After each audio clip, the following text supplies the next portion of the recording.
We asked everyone to submit their U.S. men's national team questions, past or present, and we got some great ones for you guys. So you ready to answer some cues from the people? All right, here we go. We've got Sean Ndebele, and you know Sean?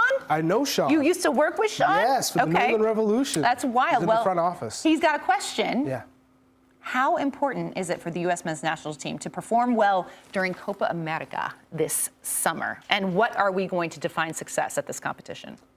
It's extremely important. I would say in this group of Uruguay, Panama, Bolivia, and the U.S., you have to finish top two. And the match against Uruguay, you would hope that the U.S. could win this game, but it's got to be very close. Uruguay are fantastic, and they're playing extremely well under Bielsa. But either way, you're going up against the group with Colombia and Brazil. So if the expectations are great and you finish top of the group and Colombia finishes second, you're playing Colombia. That's not an easy matchup. Or either way around. Or you finish Brazil. second, you're playing Brazil. If things go as we logically assume they go. Right.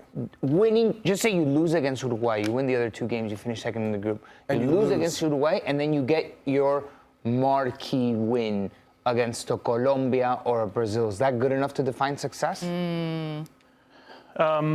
think it's the style of play. It's how did the U.S. look in these games? Have we seen progress? Because I go back to the World Cup.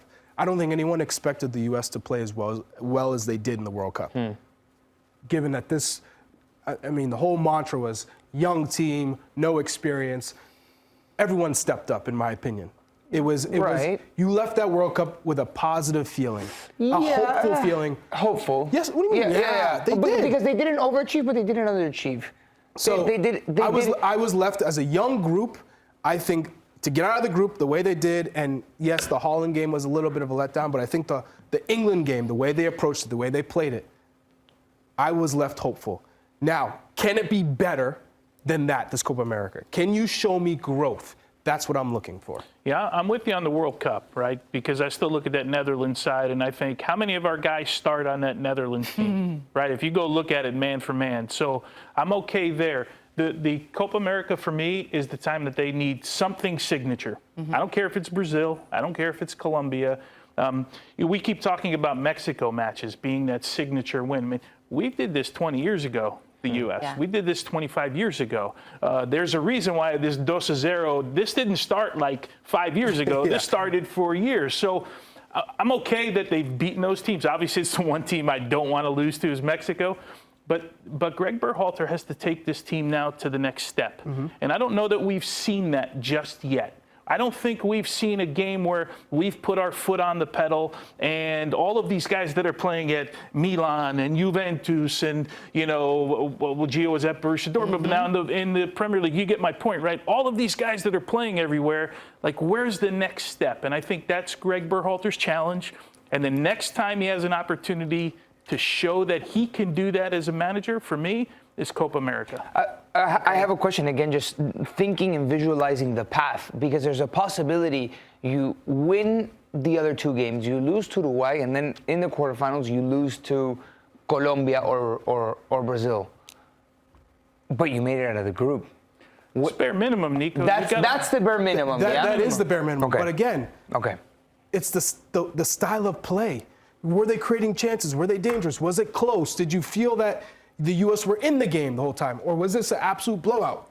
Uruguay, if they win 3-0, you get out of the group because you beat Panama and Bolivia, which you should, and then you get blown out 3-0 to Brazil or Colombia, are you still going to feel hopeful? Are you still going to feel that way? No, it'd be a failure. So again, you want to see growth from where this team was to now feeling that you can compete. Because the whole idea of Copa America is give the American fans hope that this team can go the furthest the U.S. men's national team has ever done. That is the goal of this tournament, because there's no World Cup qualifying. This is all you got. This is against the best South American teams. You need to show that you can compete for a World Cup title or to get to a World Cup semifinal. If you can't show and give me hope that can happen, then it's a failure. We need hope, Greg. All right, let's get to our next question. to ask That this one sounded desperate. to Tony. Yeah, honestly, come on, we do. We need it. All right, this one is for Tony. Who is your pick for U.S. men's national team starting goalkeeper at Copa America? Well, I think the obvious pick is Matt Turner, right? But I've been saying for months I'm a little bit concerned about the goalkeeping position because I said immediately after the Netherlands game, and I don't care if it's a goalkeeper, defender, or a striker, going into 2026, everybody that's on that roster needs to be playing at their club team, needs to be a starter at their club. I don't think if we're going to be the golden generation, I don't think we can go and say we're the golden generation if we've got guys sitting on the bench or not making rosters with their club team. So that's first thing. With regards to the goalkeepers, the concern comes from not playing every day. The concern comes from Matt Turner not playing every day. Right now, he's the starter, right? So the easy answer is Matt Turner plays in Copa America, and that's it. Because number 2 is so far off. There you go. There's no Hit the competition. nail on the head. You got Ethan Horvath, who wasn't even rostered in the first half of the season. Last day of the transfer window, February 1, he makes the move to Cardiff City, right? So hopefully he gets some time. Zach Steffen now has come back to the U.S. to Colorado. We assume that he's going to be the guy, right? He's going to get some time.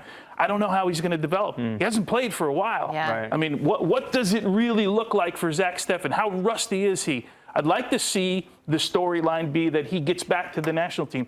But for me, he's not an automatic national team player right now. Gaga Slonina is the guy I followed in Chicago for quite some time. He's the guy that's played the most games. Now, it's been on loan. It hasn't been at Chelsea, but but he's at least playing. He's still young. I still think he's going to play a role in 2026. Olympics, obviously, and we're going to see him there. But the short answer is Matt Turner. The long answer is I'm still a little bit concerned about the position. Can I ask a follow-up to this question? I see that there's not only a drop-off after Matt Turner, but do you think Matt Turner going to the Premier League, he went to a league that was too difficult off the bat? For him, it was too much of a jump from Major League Soccer to the Premier League? Well, I mean, somebody realized, Nico, early that this wasn't their guy. Think about it. The Greek owner, Marinakis, brings in Vlachodimos, the Greek goalkeeper. All of a sudden, there's like a problem for me. And now you bring in another goalkeeper in the transfer window who plays in the weekend. So Matt Turner's now relegated to the bench. So somebody there realized, and keep in mind, this transfer window, they were rumored with like 7 or 8 different goalkeepers around the world. For me, that's just there's like a red light that goes on in my head right now. That something is not perfect. Is it not the right spot for him? Is it not the right league for him? I don't know, but it is something that I will follow for sure moving into the World Cup. It's just strange because it feels like goalkeeper was always such a strong suit for the U.S. I know, the pedigree that we have, and now suddenly there's all these question marks. It just feels like a very vulnerable position to be in. Not only, I would say, one of our, it was our strongest. That was it. Easily, like, our goalkeepers could be playing at any club, could be competing at any club in the world. Yeah, we shall see. All right, we've got one more question. This is from Caesar. He wants to know, Tony, favorite off-pitch memory from Italy 1990. Oof. I hate these because I love, me, I'm a preparation freak. But I guess the first thing that comes to mind, and it always will for 1990, of course, it was my first World Cup. It was in Italy. So if there's 2 places I would want to play in a World Cup, if I had to choose, were the U.S. and Italy. So I feel like I warmed up in Italy, and then we had it home in the U.S. in '94. But it was, my grandmother was in the stadium, and she was about 95% blind, so she really couldn't see anything. But I have this picture that they took where my grandmother's like reaching up in the air trying to grab the field, she said. Wow. So the fact that my grandmother was in the stadium with my parents, I don't know who my parents were cheering for. I have no idea. We were playing Italy, but my grandmother was cheering for me, clearly. Wow. She's Italian-born, I imagine. Yeah, oh yeah. Where in Italy is she They were from Avellino, so a little bit south of Naples. Half Italy, half U.S. No, I think my father had the full Italy kit on. My mother was the question mark. That's amazing. That's a memory that I'll never forget. Did you guys have cell phones back then? No. Come on. Come on, Chuck. Why you gotta do it like that, Chuck? It was all black and white, Charlie. Black and white. Oh. Wow. What 3 stadiums did you guys play in? Do you remember In Fiorentina, Okay. and then in Rome. and then the last 2 games in Fiorentina, Rome, Fiorentina. Okay. Yeah. Yeah. That's awesome. Beautiful story. Thank you guys so much for that. And thank you guys for your questions.